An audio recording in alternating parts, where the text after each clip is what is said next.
Nah, Ya, halo Pak. kita Maaf Pak, sudah tadi ketemu tiba-tiba kembali. putus. Iya Iya, Pak, ketemu lagi fokus ya. Pak. Sekarang kita sudah Makasih mulai Pak. kembali. Iya Pak. Ini kebetulan Gimana udah Mbak yang Riri? kelima.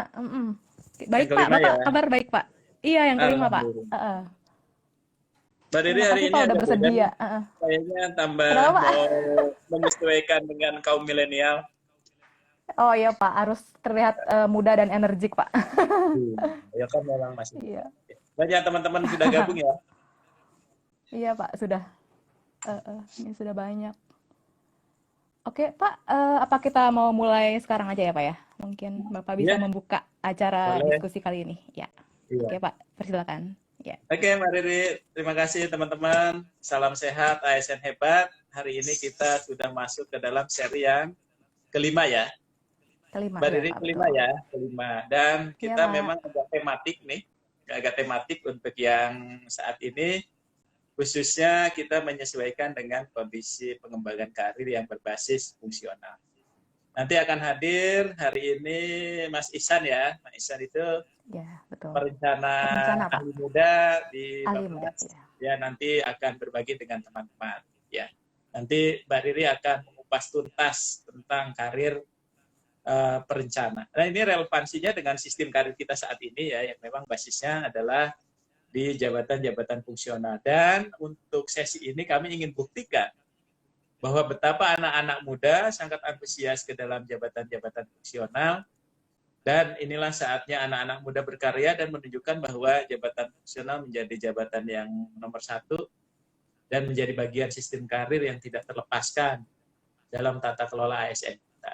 Nah, saya kira selamat bergabung teman-teman semua, dan Mbak Riri silakan nanti dipandu teman-teman, berikan kesempatan Ya, seluas-luasnya, dan kita ya. yakinkan bahwa anak-anak muda jangan khawatir berkarir di jabatan-jabatan fungsional. Nanti ada sesi-sesi selanjutnya juga yang akan kita tampilkan orang-orang hebat untuk bisa sharing di forum kita ini. Oke, sehat selalu, sukses Mbak Riri dan teman-teman semua ya.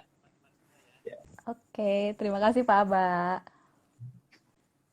Oke, rekan-rekan sekalian, tadi sudah dibuka oleh Pak Aba. Jadi untuk Career and Talent Talk hari ini, serinya itu berbeda dengan 4 seri sebelumnya karena untuk hari ini dan beberapa minggu ke depan kita punya tema khusus yaitu bincang karir PNS. Nah, untuk bincang karir PNS ini, kalau untuk yang hari ini eh, kita akan membahas tentang JF perencana. Nah, mungkin teman-teman udah lihat belum yang video yang kami posting di Instagramnya karir.talenta. Di situ ada video tentang gambaran dari PNS-PNS muda waktu saat mereka melamar sebagai CPNS. Jadi kita tuh pengen tahu sebenarnya kita mau cek ombak nih. Sebenarnya PNS-PNS muda, PNS-PNS milenial itu eh, waktu mereka memutuskan untuk menjadi PNS itu apa sih yang dipikirannya? Karir PNS itu seperti apa? Nah, dengan adanya bincang karir PNS tema untuk hari ini dan beberapa minggu ke depan, diharapkan kita bisa memberikan gambaran yang lebih jelas dan detail. Sebenarnya apa sih karir PNS itu? Jadi kita akan memberikan kepada PNS secara umum dan PNS muda atau PNS milenial secara keseluruhan, secara khususnya. Oke, kita akan menunggu Mas Iksan. Mas Iksan, sebentar, saya cek dulu.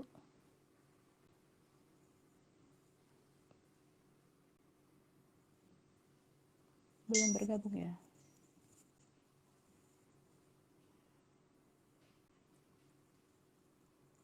Mas Iksan. Sebentar ya rekan-rekan ASN.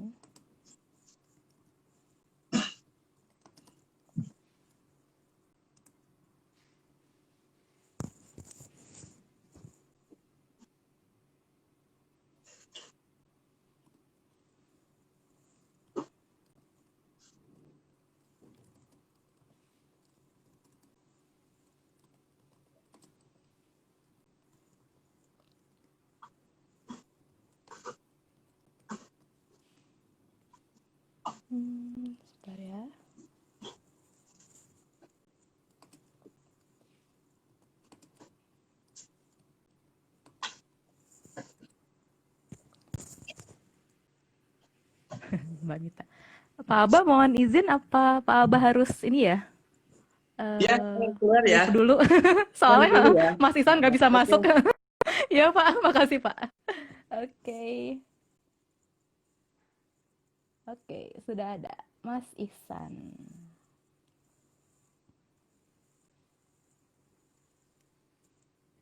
Halo Mas Ihsan.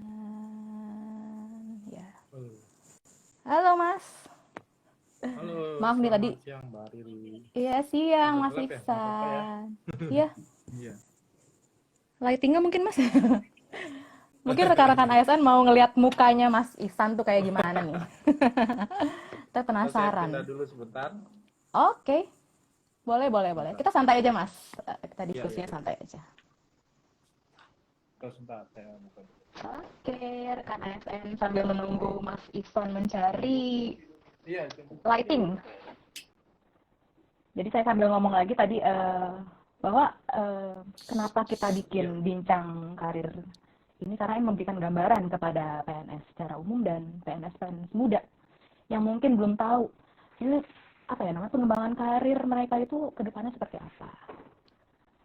Nah, mungkin Mas Ihsan masih gelap Mas. gelap ya? Mungkin pakai ring light mungkin Mas. Oke, bentar, izin sebentar. Oke, Mas, tenang, santai aja. Kita sambil ngobrol-ngobrol. Nah, ini Mas Ihsan ini sebenarnya perencana ya. Sini masuk. Nah, itu udah agak terang, Mas. Maaf nih. Nah, itu kata Pak Adi, backlight Mas Ihsan. Iya, siapa? Siap. Oke, sudah terang. Oke nih Mas, selamat siang Mas. Apa kabar Mas? Siang. Sehat, alhamdulillah. Gimana Mbak Riri? Makasih loh Mas, udah mau jadi guest speaker di diskusi kali ini. Oh, saya terima kasih nih sudah diundang. Gimana Mbak Iya, Riri? makasih. Ini Mas, kan kita sesuai dengan tema Career and Talent Talk hari ini adalah tentang karir PNS nih. Nah, Iya. Mas kan sebagai perencana ahli muda ya sekarang ya di Bappenas. Iya. Jadi kita pengen tahu nih sebenarnya apa sih itu jabatan fungsional perencana gitu. Tapi sebelum Mas jawab ini, saya mau baca dulu CV-nya ya Mas ya.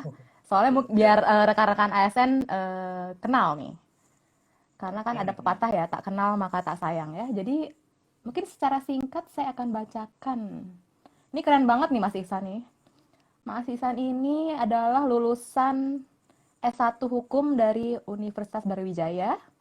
Nah, mungkin ada rekan-rekan ASN yang satu alma mater, bisa say hi dulu sama Mas Ihsan, sama senior atau mungkin junior atau teman seangkatan. Dan ini S2, S2-nya S2 Hukum lagi. Dan ternyata lulusan luar negeri, dari Maastricht. Wow, hebat banget nih Mas Ihsan. Jadi kayaknya ini spesialis hukum ya, Mas Ihsan nih. Lalu untuk karir sebagai PNS-nya itu dimulai tahun 2009 ya Mas? Mohon koreksi kalau ada salah baca. Lalu menjadi perencana tahun 2011 sampai 2015. Dan sepertinya Mas ini lanjut kuliah 2015 sampai 2016 dan kembali ke Bappenas tahun 2017 menjadi perencana, tapi beda unit. Ya Mas ya? Betul ya? Dan kemudian tahun 2019 diangkat menjadi Kepala Subbidang Pengembangan dan Akreditasi Jabatan Fungsional Perencana. Jadi Mas menjadi pejabat struktural ya Mas ya di tahun 2019. Tapi masih terkait dengan perencana ya sebenarnya Mas ya untuk jabatan strukturalnya. Dan kemudian ada kebijakan yang seperti kita ketahui bahwa ada kebijakan dari Pak Presiden Jokowi untuk penyederhanaan birokrasi. Dan Mas Ihsan juga terkena, salah satu yang terkena dampaknya. Dan akhirnya kembali dialihkan ya Mas ya menjadi perencana ahli muda ya Mas berarti ya sekarang ya posisinya. Iya. Benar Jadi begitu ya. sebenarnya OTW nih, OTW perencana OTW ahli ya. muda. Sudah OTW. Tinggal dilantik mungkin ya Mas ya. Tinggal dilantik betul. Oh, Karena oke. surat sudah lengkap seperti itu. Oke, siap. Oke. Dan ini juga Mas Ihsan nih orangnya sangat aktif nih. Jadi bisa buat jadi contoh buat rekan-rekan ASN muda bahwa kalau usia itu tidak menjadi masalah gitu. Kalau misalnya masih muda kita juga bisa berkarya. Jadi Mas Ihsan ini telah mengikuti banyak diklat, terus aktif mengikuti kepanitiaan dan juga rajin menulis karya tulis atau paper nih. Wah, keren banget emang. Pas banget nih, mantap banget lah pembicara kita kali ini. Oke, tanpa berlama-lama, ini kita langsung aja nih Mas. Bisa jelasin gak nih Mas, kayak apa namanya, secara singkat deh, misalnya perencana, jadi dengan bahasa yang mungkin lebih apa ya, lebih mudah dimengerti. Apa sih jabatan fungsional perencana itu? Apakah kan kalau kita mikir perencana, ngerencanain apa sih, bikin rencana apa Ya. gitu. Nah, mungkin Mas bisa jelaskan. Silakan. Oke, sebelumnya salam perencana. Perkenalkan nama saya Iksan. Saat ini saya bekerja di Bappenas, unitnya di Pusbin di Klaten seperti itu. Benar tadi sudah disampaikan oleh Mbak Riri. Saat ini saya sedang akan kembali ke JFP Muda dari proses penyetaraan jabatan seperti itu. Jadi kalau ditanya apa sih perencana, sebenarnya perencana itu kalau boleh dibilang adalah ujung tombak atau gerbang pembangunan itu diisi oleh para perencana seperti itu. Indonesia mau kemana, perencana sudah harus mempersiapkan. Seperti misalkan kita akan mempersiapkan perencanaan pembangunan jangka panjang 2024 karena RPJP yang pertama sudah akan habis, kemudian kita Berakhir ya sedang Mas. menyusun RPJP 2025 dan 20 tahun ke depan.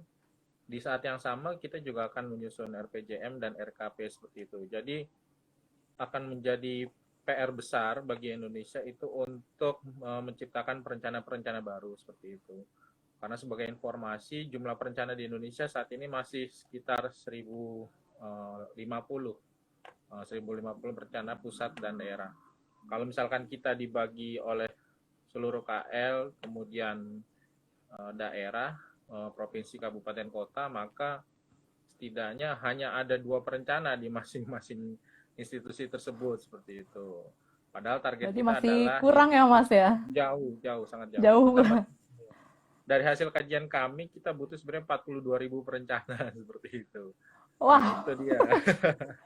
Tapi dan kita ada kita masih exit punya 1.000 strategi. ya? Ya baru punya 1.000 dan Hmm. kita ada exit Oh. strategi. Nanti bisa kita sambil sharing, yaitu dengan kita akan menyusun LSP perencana pembangunan. Nah, di sana kita mencoba untuk mengikut sertakan partisipasi dari masyarakat profesional untuk menjadi perencana melalui jalur sertifikasi seperti itu. Ini sebenarnya dua jalur yang berbeda, tapi tujuannya sama, yaitu untuk memenuhi kebutuhan perencana di Indonesia. Mungkin itu sebagai awalan dari saya, Mbak Riri.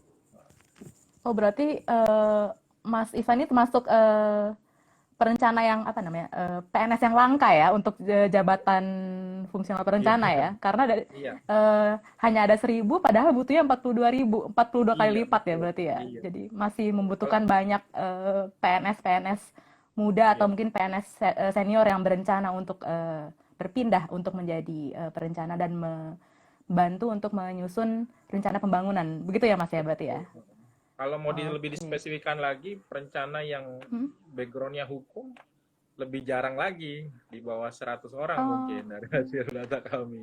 Padahal sangat dibutuhkan juga untuk legitimasi perencanaan oh, pembangunan, kan kita butuh background-background hukum yang tidak hanya hukum ya. ansih ngomong drafting peraturan seperti itu, Hmm. tapi juga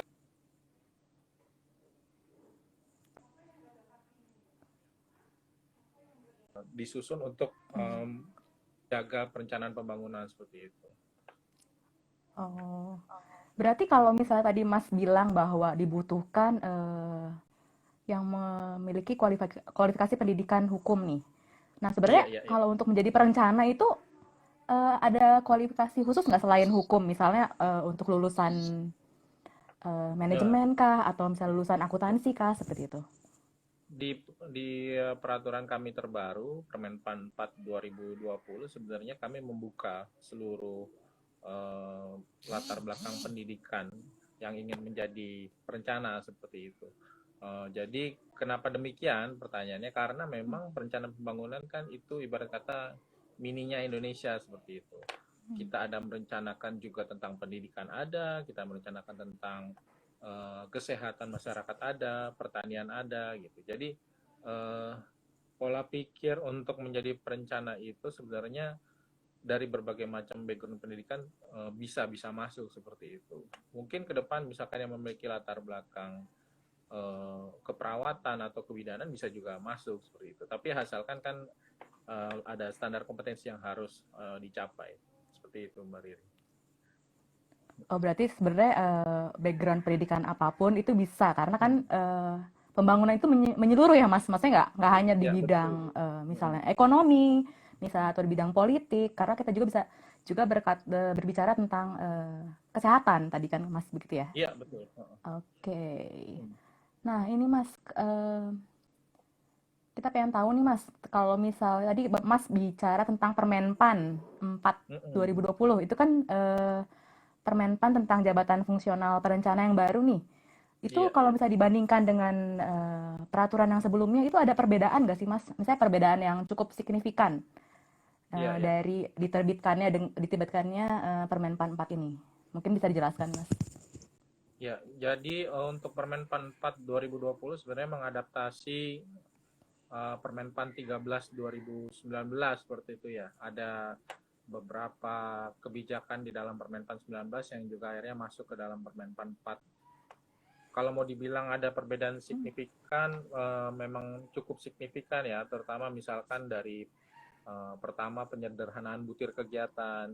Dulu kalau kita menggunakan keputusan Menteri PAN 16 2001, peraturan tentang JP yang lama, itu sangat rigid seperti itu, sehingga mungkin terkadang perencana bingung untuk menentukan bahwa misalkan satu butir kegiatan ini masuk ke yang mana seperti itu. Nah, ini lebih disimplifikasi. Jadi misalkan untuk perencana pertama yang awalnya ada 15 butir kegiatan menjadi 11. Nah, ini untuk yang muda ini lebih signifikan dari 37 butir kegiatan menjadi 12, Muhammadiyah 20 menjadi 10, yang terakhir Lumayan ya. utama 24 menjadi 9. Ya, jadi lebih simplified seperti itu. Kemudian dari Jadi segi pengangkatan jabatan, kita mengenal sekarang ada namanya pengangkatan melalui jalur promosi. Jalur promosi yang sebelumnya tidak dikenal, tapi memang persyaratannya sangat spesifik. Kalau mau dibilang high level, karena di sini ada rekomendasi dari pimpinan tertinggi seperti itu. Kenapa seseorang boleh diangkat melalui jalur promosi? Gitu. Karena misalkan dia menciptakan suatu produk yang dipakai berskala nasional seperti itu. Banyak sekarang anak-anak muda yang menciptakan produk-produk inovasi-inovasi gitu ya Mas ya. inovasi. Contoh sederhana misalkan apa namanya tabel 8 kolom yang diciptakan oleh anak-anak muda untuk melaksanakan kegiatan monitoring anti korupsi seperti itu. Kemudian ada lagi di Bappenas misalkan diciptakan sistem Krisna, itu Krisna untuk kolaborasi perencanaan penganggaran seperti itu diciptakan oleh generasi-generasi muda kita sebenarnya di bawah under 40 seperti itu. Nah, itu yang di Permenpan 4 ini dimungkinkan untuk diangkat melalui jalur promosi. Kemudian yang lainnya mungkin masih mirip-mirip, seperti ada unsur kegiatan perencanaan yang sedikit dimodifikasi, kemudian dari penilaian kinerja seperti itu. Karena SKP sudah mulai digunakan sejak awal tahun seperti itu, yang nantinya akan di akhir tahun SKP dengan penilaian angka kredit menjadi linier atau sejalan. Kalau sebelumnya kan awal tahun kita nyusun SKP apa, akhir tahun kita mengumpulkan angka kredit apa seperti itu. Jadi terpisah ya kalau dulu ya Mas ya. Kalau sekarang betul. Terintegrasi mungkin ya Mas ya. Terintegrasi, iya bahasanya terintegrasi tepat. Ya, paling. Oh iya. Ini mungkin kita lihat dari pertanyaan dari rekan-rekan ASN nih. Tadi ini mau nanya tentang ada Blue Ranger Story 84 nih, Ranger biru. Perencana boleh ada di unit kerja mana aja ya, Mas?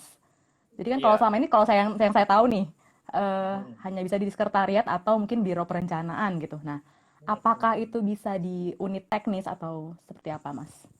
Mungkin bisa dijelaskan. Bisa sebenarnya karena perencana ini kan menyusun apa ya, tidak hanya dokumen perencanaan sebagai satu paket gelondongan seperti itu.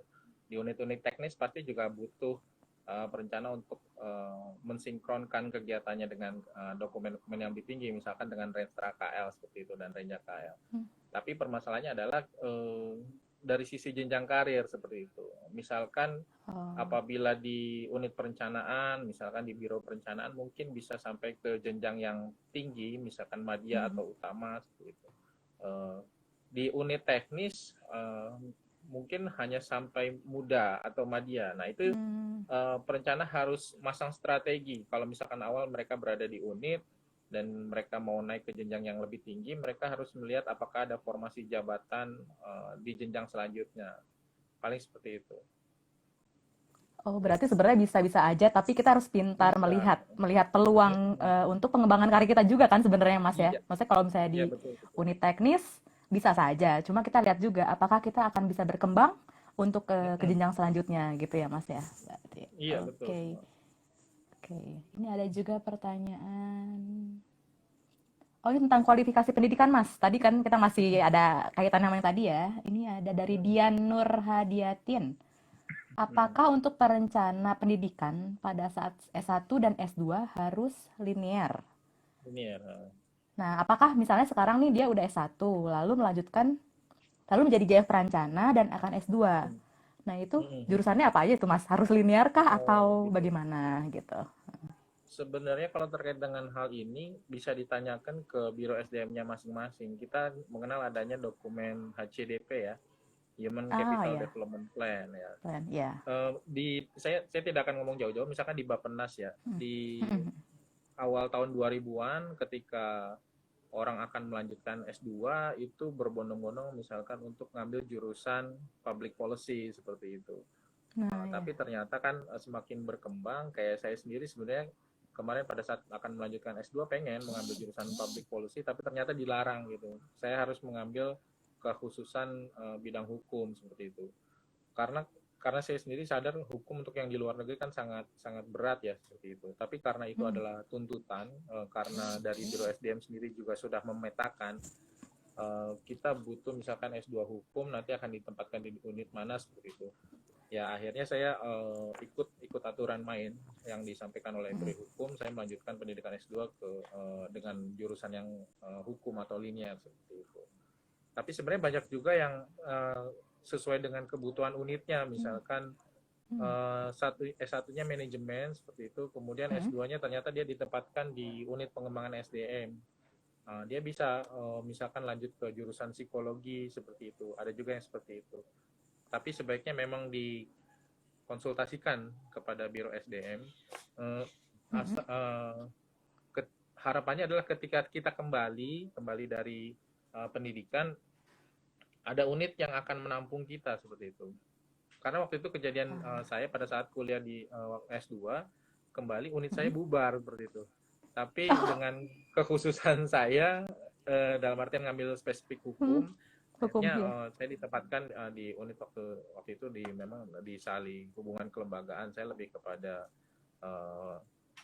hukum ketatanegaraan seperti itu. Nah, jadi spesifikasi menjadi sangat penting daripada ngambil yang umum seperti itu. Mungkin seperti itu. Berarti bisa disimpulkan bahwa kalau misalnya untuk linearitas jurusan pendidikan itu harus dikonsultasikan dengan Biro SDM karena tergantung juga kebutuhan instansi ya Mas ya. Dan untuk tipsnya adalah kalau untuk mengambil S2 sebaiknya yang spesifik ya Mas ya, jangan yang umum gitu ya. Oke. Ini juga bentar, tadi ada pertanyaan yang menarik nih Mas. Mungkin lebih ke sharing ya Mas ya. Ini ada Iqbal Saf nih. Nanya suka duka jadi perencana. Nah, mungkin bisa diceritain nih Mas suka dukanya. Kalau yang saya coba dari yang umum dulu ya. Namanya jabatan fungsional seperti itu ya. Banyak yang menganggap jabatan fungsional itu kan kelas 2 ya seperti itu daripada jabatan struktural seperti itu.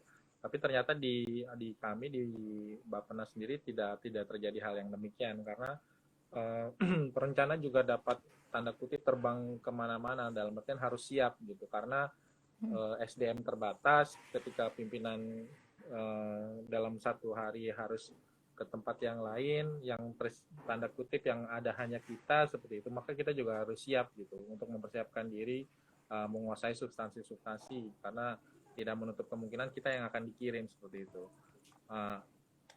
Kalau dari sisi sukanya sih sebenarnya saya pribadi senang kajian. Secara pribadi ya? Ya, Oh, secara pribadi saya suka kelihatan kajian-kajian sih dari paper-papernya ya.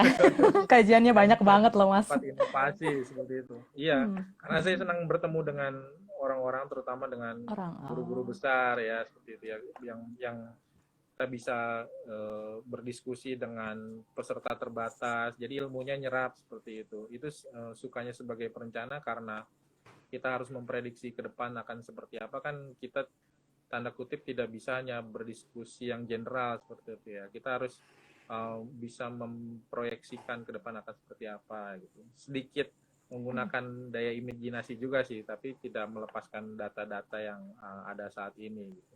Kalau dukanya yaitu tadi kita kadang harus siap menggantikan pimpinan. Saya pernah misalkan hadir ke sebuah rapat karena memang arahan pimpinan, tapi ada peserta yang protes karena status saya adalah fungsional. Ada yang seperti itu, tapi menurut saya itu hanya kita jadikan pengalaman aja untuk bisa mempersiapkan diri lebih baik. Karena kalau misalkan di awal kita tanda kutip dianggap warga kelas 2, tapi ketika kita paparan kita bisa memenuhi ekspektasi, kan akan berubah pandangan orang seperti itu. Itu yang sebenarnya saya coba pengen bangun gitu, karena kadang saya diskusi beda ya Pak dengan sesama fungsional misalkan seperti itu. Apalagi mungkin di daerah ya, banyak yang tanda kutip tidak diajak pimpinan kemana untuk kegiatan-kegiatan yang urgent atau prioritas seperti itu. Harapannya ke depan dengan adanya penyetaraan jabatan, paradigma tersebut hilang ya. Jadi kita berkolaborasi karena semua statusnya adalah fungsional gitu, dan sinergi satu sama lain. Paling gitu. Nah, ini juga Mas Iqbal ini nanya yang paling berkesan nih Mas. Tadi kan udah suka dan duka nih, yang paling berkesan Iya. selama menjadi perencana. Jadi mungkin ntar teman-teman atau rekan-rekan ASN di sini yang adalah calon perencana atau yang berniat menjadi perencana, jadi oh ternyata asik ya jadi perencana gitu. Ya, yang paling berkesan ya itu tadi, karena saya kan misalkan orang hukum ya spesifik.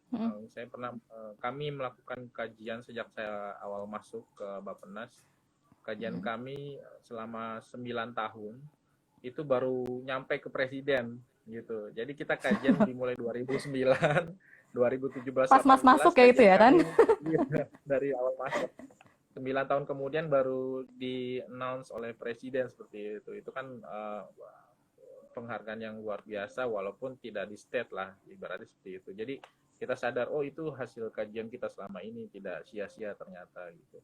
Karena memang itu jadi Tersiap perencana dan juga harus siap dipakai ya. seperti itu. Iya, apresiasi sudah dipakai. Kalau perencana Pertama mungkin kan berarti tanggung jawab harus depan. Iya. harus ini ya, apa namanya, harus tough dan ini ya, harus persisten Iya. gitu. Jadi nggak dipakai, nggak bisa, mungkin nggak dipakai Iya. di hari, misalnya di besok hari atau misalnya di minggu depan atau misalnya tahun depan, bahkan hampir 10 tahun ya Mas, 9 tahun tadi kan ya Mas, baru akhirnya dipakai gitu ya. Dipakai. Jangan baperan aja gitu. Karena kalau misalkan Ah, infrastruktur kan kita jalankan 2 tahun lagi kelihatan dipakai seperti itu. Kalau iya iya perencanaan iya kan iya. jauh ke depan 10 tahun, 10 Iya. tahun. Iya betul. Tapi ya kalau begitu dilaksanakan, dan itu ada kepuasan tersendiri gitu. Jadi motivasi juga gitu.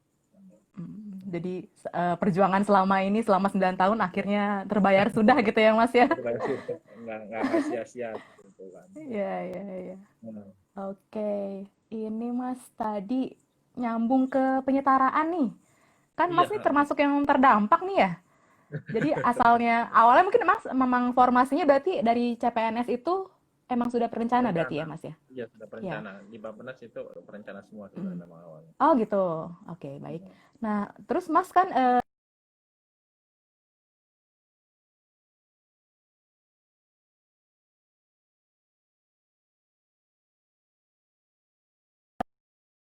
jabatan jabatan fungsional nih. Nah, Mas kan kembali lagi nih jadi perencana. Nah, menurut Iya. pendapat Mas nih, apa tanggapannya terkait dengan kebijakan penyetaraan jabatan ini? Ya, yang pertama harus perlu di bold ya. Kita sebagai prajurit ya kita ikut arahan pimpinan seperti itu. Memang Ya. ada dinamika kan, di dalam artian kok saya misalkan awal jabatannya ini ketika disetarakan jadi yang lain seperti itu. Nah itu menurut saya untuk arahan presiden ini mungkin presiden punya satu pandangan tersendiri yang memang harus dilaksanakan seperti itu. Yang pertama pasti kita akan dukung, tapi yang kedua adalah kita juga kalau diperkenankan ya terbuka juga masukan-masukan yang bisa disampaikan, misalkan kepada Menpan sendiri, misalkan jalurnya akan seperti apa sih penyetaraan ini seperti itu. Misalkan pasca dialihkan menjadi fungsional, kemudian tadi ada koordinator dan subkoordinator. Kalau boleh dibilang sebenarnya lebih berat ya untuk yang penyetaraan, karena selain tetap menjadi koordinator, subkoordinator, kita juga punya kewajiban mengumpulkan angka kredit. Iya. Apalagi kan di peraturan itu sendiri ada angka kredit minimal dan maksimal gitu yang harus kita penuhi. Kalau tidak ya kita akan terkena dampaknya sendiri, misalkan terkena sanksi seperti itu. Nah, kemudian apakah kebijakan ini akan berjalan seterusnya seperti itu. Jadi tracknya itu harus jelas dibangunnya seperti apa, supaya kita yang menjalaninya juga ada sedikit ketenangan lah ya, terutama dari sisi jenjang karir.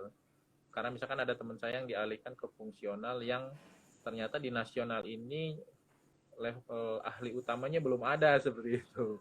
Walaupun itu jauh 20 tahun ke depan kan, ketika melihat wah belum ada utamanya nih gitu. Jadi kayak sedikit demotivasi, tapi tetap menjalankan seperti itu.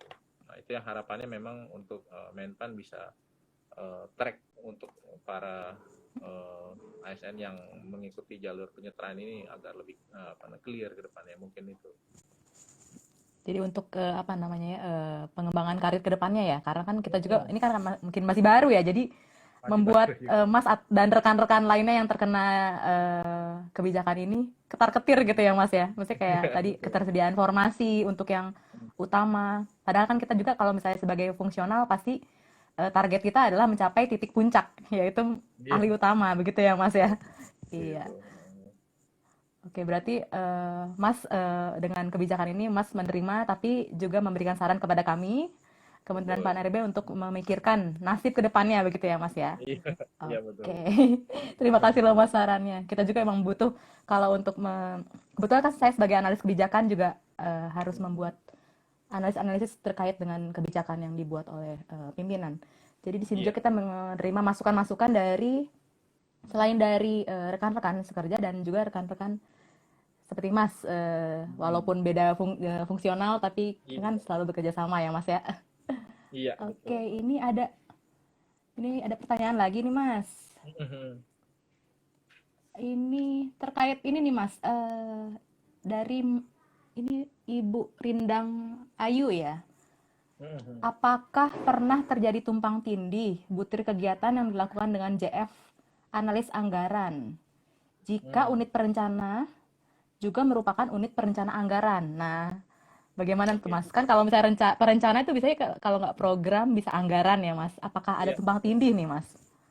Ya, silakan bahasanya Mas. mungkin bukan tumpang tindih ya.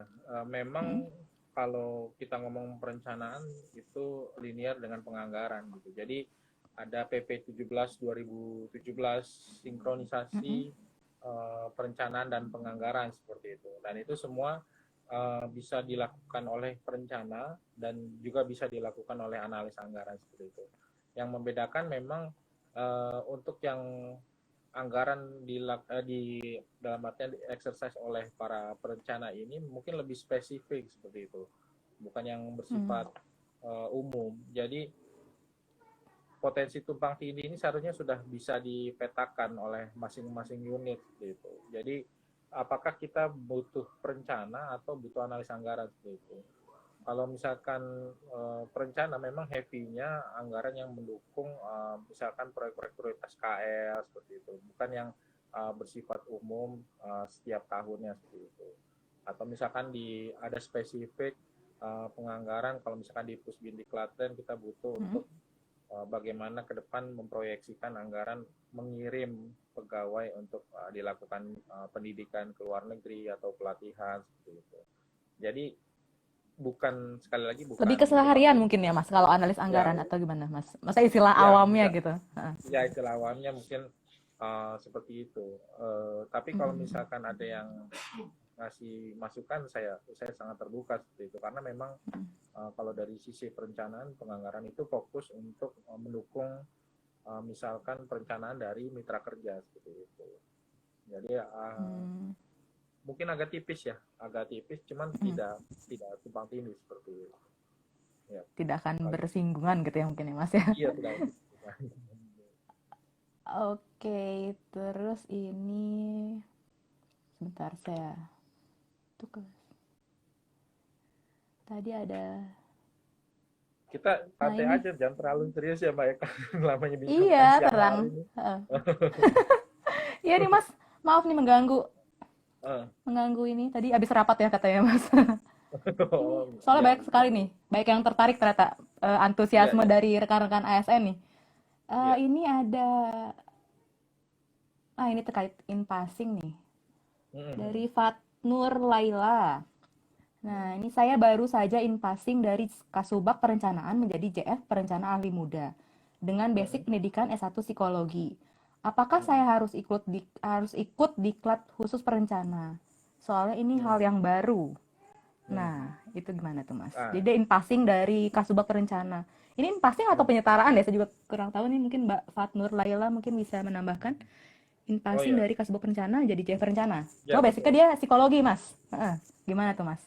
Jadi mungkin kadang-kadang mix ya, teman-teman ASN ini antara impasing, penyetaraan, atau mungkin di Permenpan Perpindahan. 4020 ada perpindahan dengan menggunakan Ya, ya. tes materi seperti itu. Jadi kalau in passing yang bisa saya sampaikan kan ada limit waktunya ya.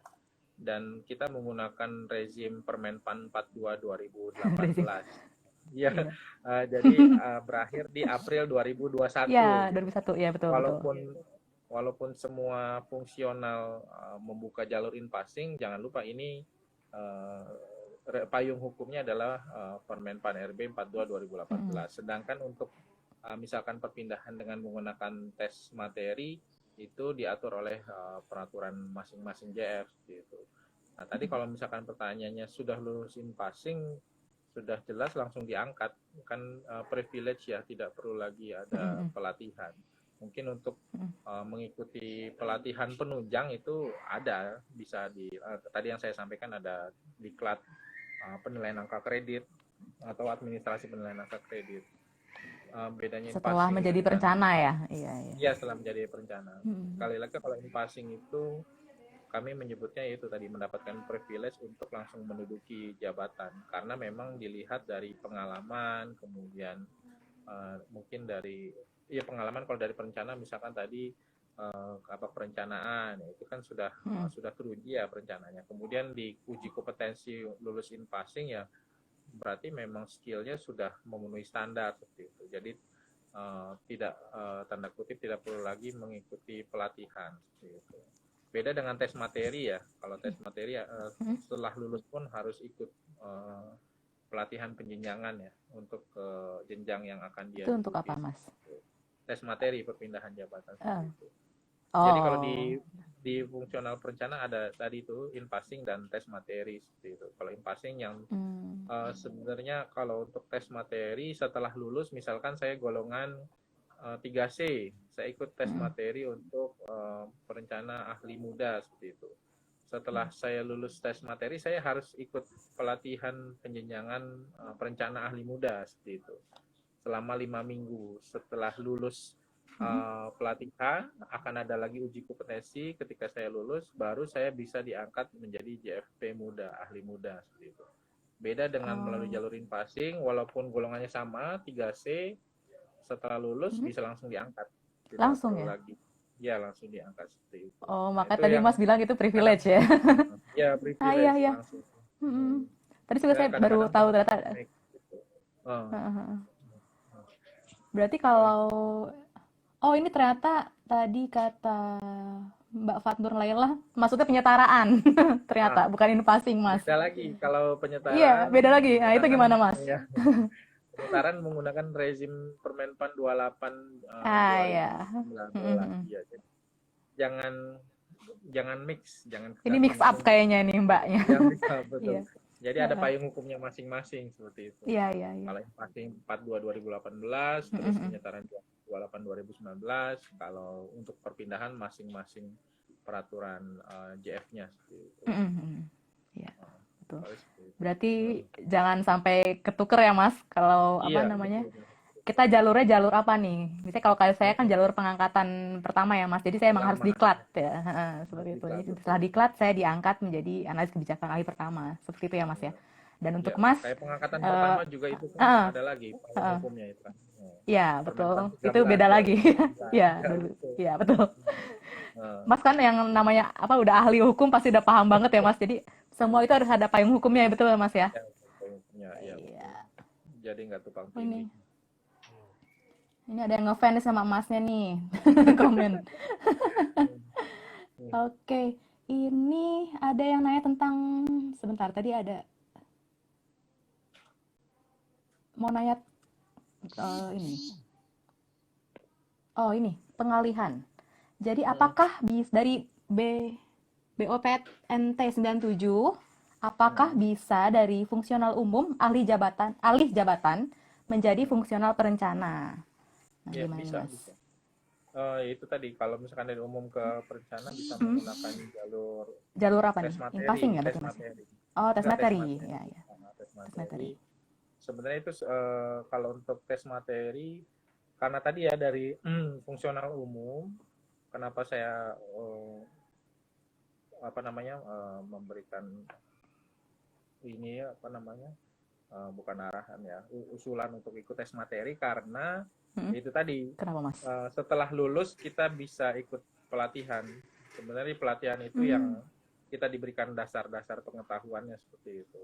Jadi walaupun lulus tes materi, kalau memang awalnya bukan perencana kan nanti takutnya pas masuk ke unit dituntut untuk mengerjakan kegiatan-kegiatan perencanaan kan masih kagok seperti itu ya. Kagok.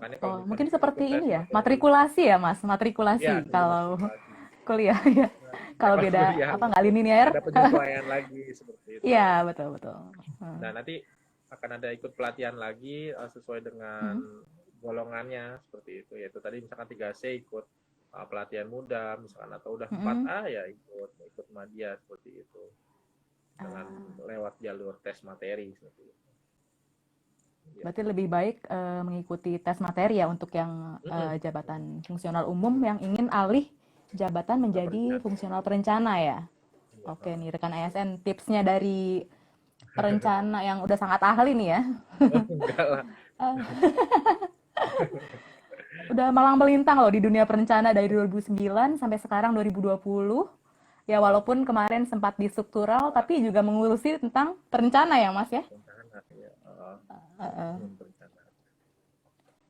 Oke, ini ada tadi tentang diklat nih Mas, untuk diklat terkait perencana nih. Ini ada gabungan dari beberapa sih. Jadi skill atau kompetensi apa sih yang dibutuhkan untuk menjadi perencana nih Mas? Kompetensi apa? Jadi kan kalau misalnya kita diklat, kita harus menyesuaikan kan, maksudnya dengan kebutuhan yang tadi Mas bilang HCDP dari instansi. Apa sih yang dibutuhkan instansi terhadap kita nih untuk meningkatkan kompetensi kita sebagai perencana? Mungkin dari Masnya ada masukan. Misalkan standar ya sama seperti jabatan fungsional lainnya ada keahlian-keahlian teknis, sosial, kultural seperti itu ya. Kalau di perencana boleh dibaca Peraturan Menteri PPN nomor 3 2011 seperti itu. Nah, di sana nanti ada standar kompetensi untuk setiap jenjang jabatan apa saja yang harus dipenuhi. Nah, sebenarnya standar kompetensi ini diisi tanda kutip pada saat kita mengikuti pelatihan penjenjangan seperti itu.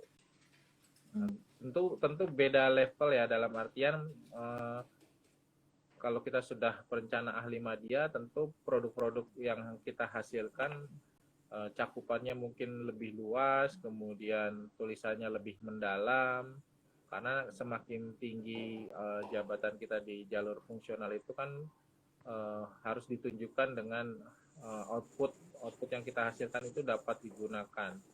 Kalau misalkan di Bappenas, misalkan perencana ahli utama, produk kebijakannya mungkin bisa langsung digunakan untuk memberikan masukan kepada menteri seperti itu. Misalkan menteri minta tolong ada kejadian ini, saya dibuatkan brief note.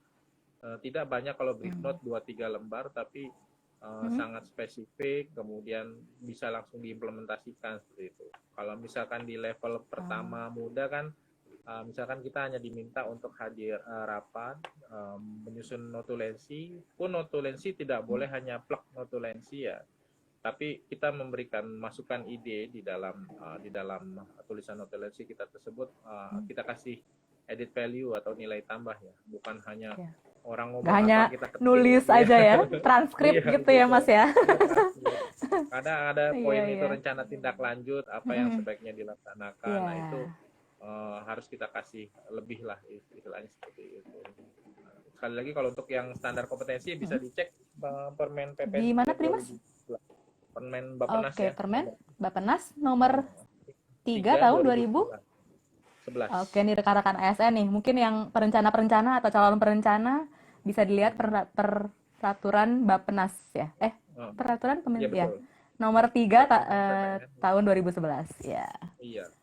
Jadi Tapi di situ sebenarnya mungkin ini lebih juga jelas. sebentar lagi akan direvisi ya karena ada Permen Oh, 4 2020 ya. Jadi ini lagi iya, paralel iya. juga sedang direvisi. Tapi untuk sementara kita masih menggunakan permen tersebut ya untuk standar. Sampai ntar keluar yang baru ya Mas ya. Ya betul. Oke. Nah ini Mas tadi terkait yang uji materi nih Mas. Tes materi ya. Ujian materi nih.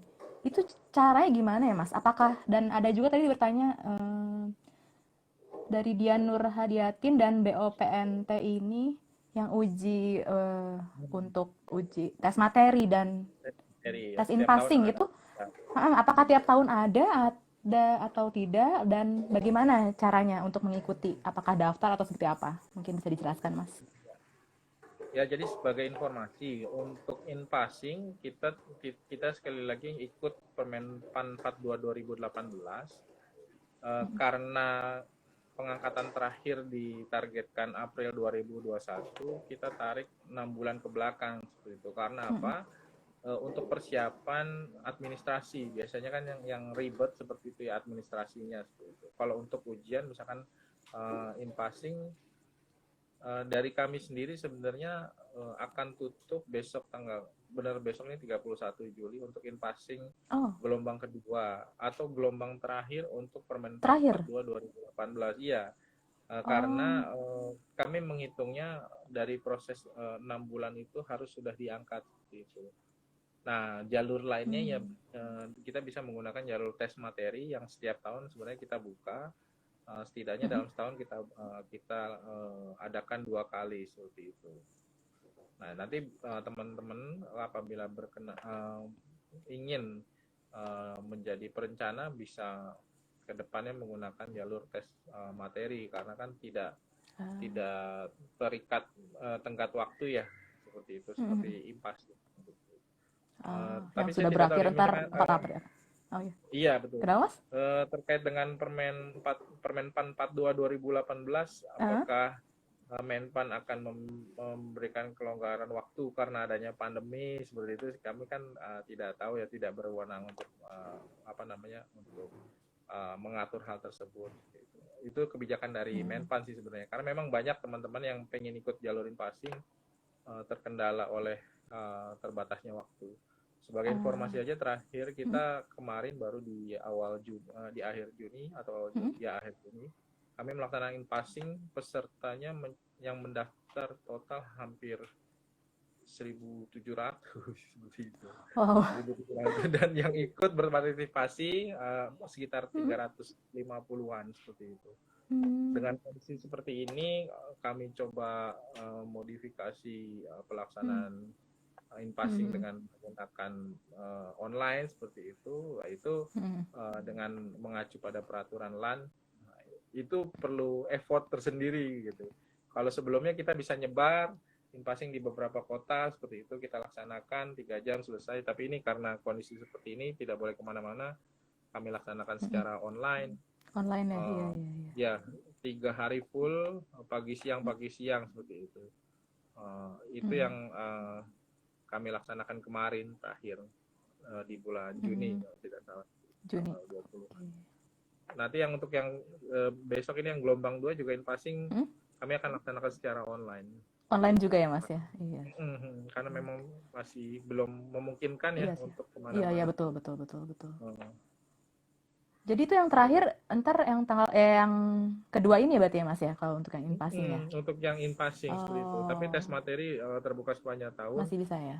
Bisa dibaca-baca. Sebenarnya kami mengirimkan surat penawaran untuk tes materi, untuk pelatihan tes materi setiap akhir tahun. Kami kirimkan surat Kapus Bindiklatren Bappenas untuk kepada biro-biro SDM pusat dan daerah. Bisa ditanyakan surat penawaran dari kami tersebut kepada biro-biro SDM di masing-masing instansi. Masing-masing ya? Iya, kami selalu mengirimkan penawaran seperti itu. Oh iya, ini terkait ini nih Mas, tadi yang tadi kata Mas, berarti Mas sudah memberikan info ke biro SDM instansi atau KL ya. Soalnya di sini ada Mas atau Bapak Dahlan Arifin 0906. Dia ada saran nih, sedikit saran Mas Ihsan, sepertinya Bappenas perlu sosialisasi seperti itu. Terkait apa nih? Dan ini angka kredit nih Mas. Oh, pasti kan kalau misalnya fungsional pasti ini ya apa namanya langsung mikirnya aduh angka kredit nih susah. Betul. Jadi itu gini, mungkin kurang sosialisasi mungkin. Gimana nih Mas? Kami kemarin sudah melakukan sosialisasi di pusat ya, dalam artian KL, kemudian provinsi di kabupaten kota di 3 wilayah Indonesia ya, Barat, Tengah, Timur. Mungkin bisa dibuka YouTube Pusbindiklatren, itu ada di pelaksanaan sosialisasi Permenpan 4 2020 di kanal YouTube Pusbindiklatren seperti itu. Dicek di sana ada. Kalau mau terkait pertanyaan teknis seperti itu, biasanya bisa langsung WhatsApp ke saya. Langsung Kebetulan kontak. saya juga di Pusbindiklatren saya masih menjadi kontak person untuk bidang JFP seperti itu. Jadi biasa saya langsung menanggapi gitu.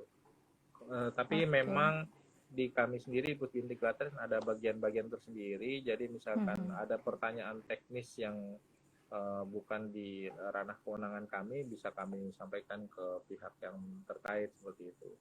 Tapi misalkan untuk yang seperti ini, angka kredit, kemudian teknis ya Mas, itu bisa ya ke Mas ya langsung ya, masa ke Pusbindiklatren ya? Iya. Betul, bisa. Oke. Nah ini Mas tadi jadi ingat nih, tadi kan ujian in-passing itu kan terakhir nanti ya Mas, 1 kali lagi ya berarti ya kan? Nah di sini ada yang curhat nih. Izin Mas, dari Afrina Hazik Arfa. Izin Mas, kebetulan kita baru daftar untuk ujian in-passing yang pertama. Itu bahan ujian itu kira-kira seputar apa ya Mas? Sepertinya agak sulit. Ketika hasil kemarin itu dari 394 orang yang lolos cuma 20 orang. Nah ini Mas, ini berarti apa namanya? Apakah tadi kan kalau dibilang bahwa sudah untuk tesnya aja sudah tinggal 1 lagi dan soalnya susah nih Mas. Padahal kan sebenarnya kalau tadi Mas cerita bahwa kita itu butuh perencanaan yang banyak Mas. Nah ini bagaimana Mas tanggapan Mas nih tentang hal ini nih? Iya betul. Itu rigid sekali berarti tuh. Data angka itu.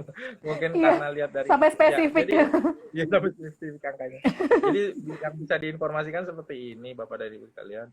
Kami punya tim khusus ya penyusun soal in-passing yang kebetulan memang dari guru-guru besar di beberapa universitas seperti itu. Level kesulitan soal atau kualitas soal dari in-passing pun lebih tinggi daripada tes materi. Kenapa demikian? Karena yaitu tadi yang kami sampaikan, ketika seseorang lulus uji in-passing bisa langsung diangkat dan bisa sudah mulai mengumpulkan angka kredit, argonya sudah bisa dimulai seperti itu. Tidak lagi harus ikut pelatihan ya gitu. Hmm, Memang hmm, memang hmm. dan banyak pertanyaan misalkan ada nggak Hmm. katalog soal tidak Apa tidak kayak kami buku-buku katakan soal ya? Apa iya kisi-kisi, buku Mas? soal Kisi-kisi kalau ya zaman kayak ujian tes dulu. TPA gitu kan. Iya, iya, Dan, betul. katalog pun menurut kami bukan bukan tidak ada dalam artian seperti ini karena soal yang kami susun untuk impasing menyesuaikan perkembangan seperti itu selalu update. Hmm. Jadi kalau misalkan Oh. seandainya ada loh kami sebenarnya Hmm. tidak ada kami sendiri di Pusbin Klaten sebagai institusi yang uh, apa namanya mengelola dan membina jabatan fungsional perencana pun Hmm. tidak menyimpan karena pasca kami gunakan kami langsung musnahkan seperti itu karena memang ini bersifat Oh. sangat rahasia pun yang Rahasia ya, Mas, ya, menilai ya, ya. ya yang Hmm. menilai untuk impasing sendiri juga tim terbatas termasuk Kapus Bindik Klaten seperti itu. Kalau memang Oh, itu timnya susah dari ya mana, memang Mas tuh? Hmm. ya itu tadi yang Tim untuk dari penilai oh dari ya tim luar penilai itu atau? dari ya bukan dari Bappenas dari apa Hmm. namanya seperti misalkan dari guru-guru besar universitas gitu. Nah itu ya Ah. jadi di luar ranah kami seperti itu Eh, Hmm. dalam hal penyusunan soal sampai penilaian Independen berarti ya, Mas, istilahnya independen. mungkin ya. Ya kami hanya menyelenggarakan ketika Hmm, ya. menyelenggarakan ada pertanyaan-pertanyaan teknis seperti itu pun misalkan kami tidak bisa bisa menjawab seperti itu karena sudah ada tim sendiri ibaratnya Ah, seperti itu iya, iya. ya, memang Jadi mungkin Mas sebagai sulit fasilitator ya, begitu ya. iya fasilitator namanya fasilitator Iya, iya. kan bisa dilihat Hmm. kalau misalkan dari pengangkatan pertama Hmm. CPNS pun kan untuk menjadi untuk formasi perencana ya di Bappenas sendiri kan melalui 6 tahapan ya seperti itu. Nah, dari Hmm. maksud Oke. CPNS menuju Hmm. utama ya. Jadi Hmm. apa ya ujiannya sudah seperti itu 6 tahap. In-passing yang memang misalkan langsung dari nantinya bisa langsung menduduki jabatan muda atau madya seperti itu. Ya Hmm. bisa dibayangkan untuk level soalnya bisa lebih tinggi mungkin. Gitu. Dan memang lebih sulit ya harus diakui lebih sulit. Gitu. Iya, iya. Tergantung jenjang ya, Mas ya. Kesulitan soalnya ya. Oke. Betul. Hmm.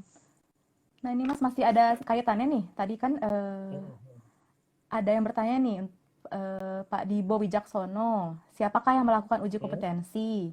Apakah asesor SDM bisa melakukannya? Atau ada asesor khusus perencana nih, Mas? Jadi yang Iya, melakukan uji kompetensi itu siapa? iya. Ya. Itu tadi uji kompetensi ini ada dua hal ya. Yang pertama Mm-mm. in-passing pun kami menyebutnya uji kompetensi. Tadi kami sudah sampaikan ada Oh. tim penyusun soal sendiri dan penilai sendiri. Kami di Pusbin di Klaten hanya mengantarkan Bapak dan Ibu sekalian untuk mengikuti ujian. Sedangkan untuk melalui Hmm. jalur pelatihan perencana uji kompetensi dilaksanakan oleh prodi. Eh, Prodi Oh. yang melaksanakan pelatihan. Jadi setiap Bapak dan Ibu penjenjangan di prodi-prodi tertentu akan mendapatkan dua sertifikat ya. Yang pertama sertifikat lulus pelatihan, yang kedua sertifikat lulus uji kompetensi.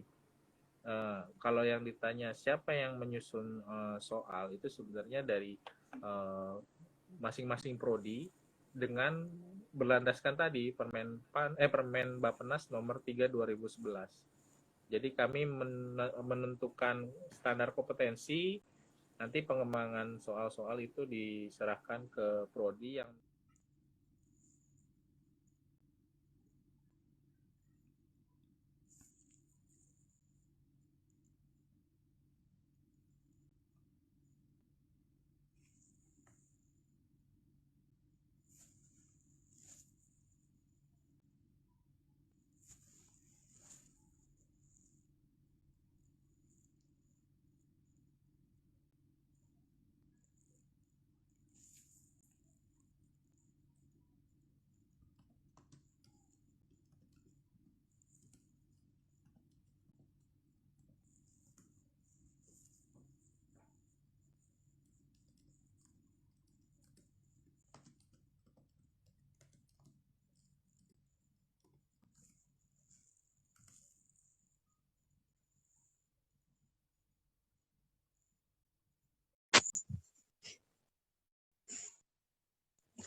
Siap. Oke, Mas. Ternyata ini ya, Oh, kayak Zoom tuh 40 menit dan kalau IGA Live ini 1 jam nih kayaknya. Jadi ternyata kita eh, nggak sadar nih kita udah sampai 1 jam nih. Oke, Mas hmm, tadi bisa dilanjutin lagi nggak apa-apa? Sorry, ini hmm, sorry juga buat maaf nih buat rekan-rekan ASN. Ternyata tadi saking menariknya nih topik kita untuk hari ini, jadi banyak pertanyaan. Jadi kita sampai nggak sadar kalau ternyata udah 1 jam dari tadi awal mulai dibuka oleh Pak Alba dan kemudian kita bincang-bincang dengan Mas Ihsan. Nah mungkin bisa lanjut tadi Mas terkait yang tadi apa tentang uji kompetensi ya Mas? Mungkin bisa ya, ya, dilanjutkan, ya tidak itu apa-apa? tadi. Ya, silakan Mas. Ketika ikut pelatihan penjenjangan perencana ya, kita akan mendapatkan 2 sertifikat. Yang pertama lulus diklat, lulus pelatihan, seperti itu. Jadi yang uji kompetensi dilakukan di pelatihan. Dari pelatihan, ketika kita lulus baru, kita bisa nanti mendapatkan rekomendasi untuk naik ke jenjang jabatan berikutnya, seperti itu. Nah, kalau misalkan melalui jalur in-passing, tadi kan uji kompetensi setelah lulus bisa langsung diangkat ya. Angkat ya, Nah, ya, ya. ya itu tadi ada dua jenis uji kompetensi kami menyebutnya seperti itu. Ya, ada lagi. Oke, ada mungkin ini kalau untuk yang terkait teknis mungkin bisa langsung kontak Mas Ihsan berarti ya. Iya, Ini untuk sekarang ya, kan ASN yang bertanya tentang teknis mungkin bisa menghubungi Mas Ihsan di Pusbin Diklatren Bappenas ya Mas ya. ya, Jadi kalau ya. misalnya untuk rekan-rekan yang ingin bertanya tentang perencana seperti apa dan teknis-teknisnya, mungkin bisa berkonsultasi ke Mas Ihsan dan rekan-rekannya ya Mas ya. Nah mungkin Ya, ini yang eh, terakhir kali ya Mas ya. ya, boleh, boleh. Ini untuk menutup nih Mas, Hmm, hmm. eh, tips dan trik nih Mas, gimana caranya untuk menjadi JF perencana yang handal nih seperti Mas Ihsan, Waduh, dan mungkin bisa memberikan motivasi-motivasi nih, motivasi-motivasi kepada rekan-rekan ASN yang berminat atau akan menjadi perencana nih Mas. Ya boleh silakan ya. Mas. Jadi gini, Bapak dan Ibu sekalian ya, bukan handal, yang jauh lebih handal dari saya banyak. Di Bappenas banyak bang. Cuman ya itu dia. Kalau saran dari saya sih, silakan kuasai satu substansi secara matang seperti itu. Yang akhirnya orang mengenal kita dengan nasi kita tersebut seperti itu. Ada beberapa perencana di level nasional yang memang kalau misalkan kita ngomong topik tertentu, maka pikiran kita langsung ke orang tersebut seperti itu. Misalkan ada Pak Bambang di Kalimantan Selatan spesifik ngomong tentang kemiskinan seperti itu. Ada lagi spesifik ngomong tentang smart city atau pengembangan ekonomi daerah atau misalkan ngomong tentang kerangka ekonomi makro.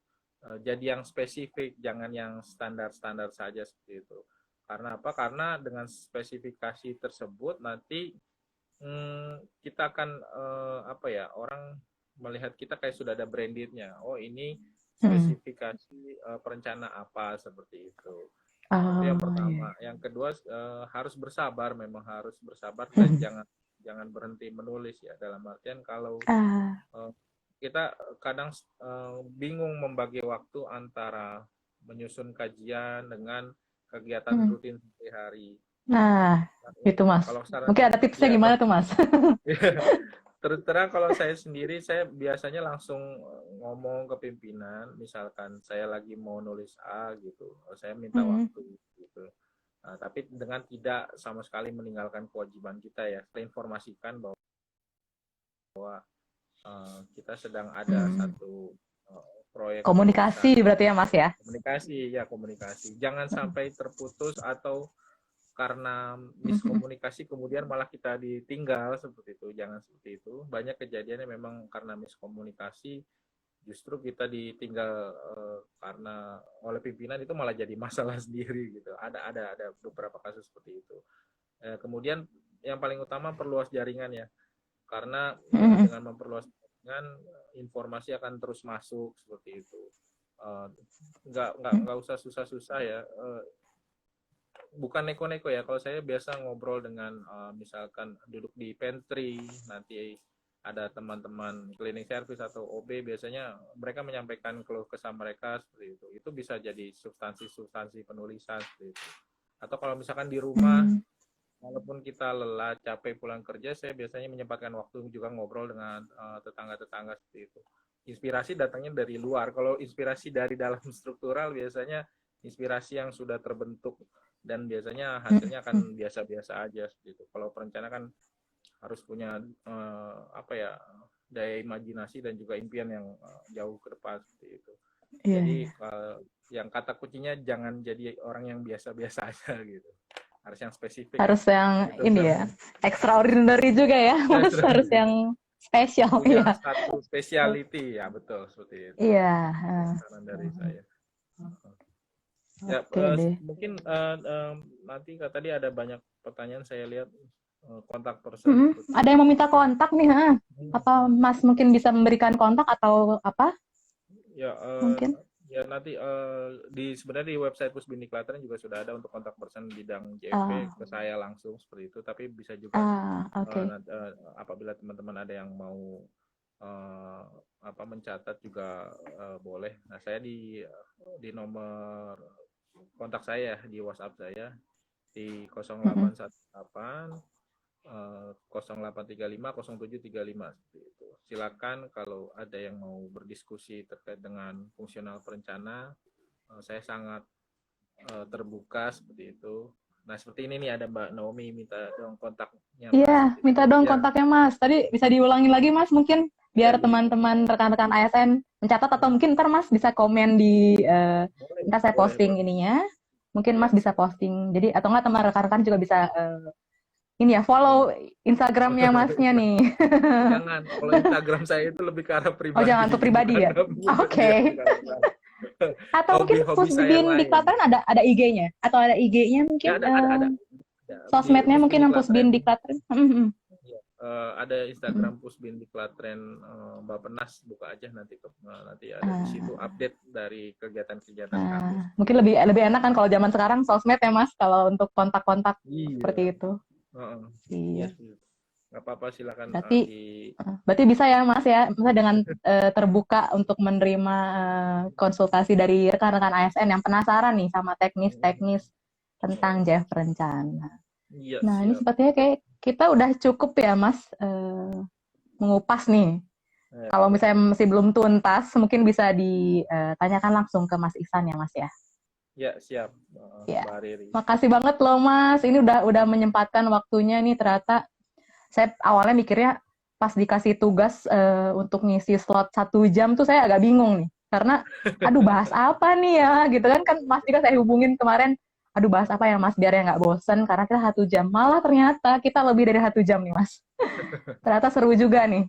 Berarti perencana tuh tidak semengerikan yang dibayangkan orang-orang mungkin. Makanya tadi Mas bilang kalau perencana tuh sedikit atau mungkin sedikit yang berminat gitu kan. Karena mungkin takut, apa sih terlalu serius atau gimana, ternyata enggak. Ini Mas Ihsan aja orangnya asik banget. Dijamin deh. Saya baru kenal padahal ini baru apa ya, ketemu muka pun saya belum pernah nih dengan Mas Ihsan, baru lewat online aja nih. Dan ternyata emang asik. Jadi tadi Mas Ihsan juga bilang bahwa harus memperluas networking ya Mas ya. Jadi ini juga salah satu cara nih untuk meningkatkan networking atau jaringan dari Mas Ihsan sebagai perencana, ikutan IG Live kami, Career and Talent Talk series di Kementerian Pan-RB. Jadi juga bisa rekan-rekan ASN juga bisa kenal, oh ternyata ini loh yang mengurusi tentang JF Perencana di Bappenas gitu kan ya Mas ya. Saya terima kasih juga ini dapat salam dari Pak Kapus Bin Diklatren. Sudah mengundang kami untuk menyampaikan tentang perencana seperti itu. Ini karena kalau komunikasi jangan terputus seperti itu ya. Iya, kami ada betul, ininya Mas. Mbak, Telegramnya juga. Telegram nanti kami tulis juga di situ. Oh iya boleh, ntar di komen aja ya. Di komen. Perencana nasional berkumpul, sharing contoh kasus lah seperti itu. Iya. Karena kita butuh sharing ya Mas untuk sosialisasi. Jadi kalau sosialisasi bukan berarti kita harus rapat. gitu kan. Iya. Kita bisa juga melalui seperti ini, kayak seperti talk show atau misalnya IG live atau misalnya melakukan apa namanya dengan memposting-posting di sosial media gitu kan, kita juga melakukan sosialisasi mengenai pekerjaan kita kan, nggak harus melulu harus formal seperti itu ya Mas ya. Pakai cara yang kekinian gitu. Iya. Seperti Mas Isan bilang kan lebih masuk ya. Makasih banyak loh Mas udah bergabung. Nanti mungkin untuk kedepannya kita bisa bekerja sama lagi nih Mas Pasti. terkait dengan fungsional ini. Oke. Siap. Terima kasih ya Mas. Oke. Sore ya. Ya sore Mas. Oke. Oke nih rekan-rekan ASN. Gak terasa udah 1 jam lebih nih. Saya nemenin kalian semua, rekan-rekan ASN, diskusi tentang JF Perencana. Nah, untuk sesi hari ini, mungkin sebentar lagi kita akan berakhir. Namun untuk sesi berikutnya, untuk minggu depan, jangan lupa pantengin juga IG Live. Dan kita akan berbicara mungkin tentang jabatan fungsional lain.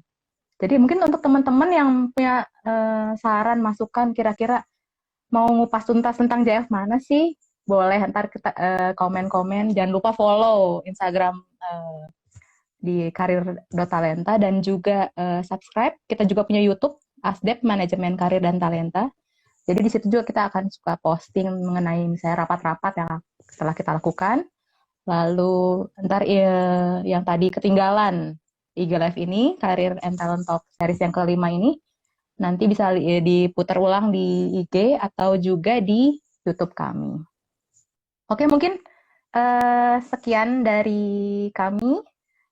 Saya Riri, Raria Meliala, pamit undur diri. Sampai jumpa di minggu depan. Dengan host yang berbeda, mungkin bukan saya. Oke, makasih. Dadah, rekan ASN.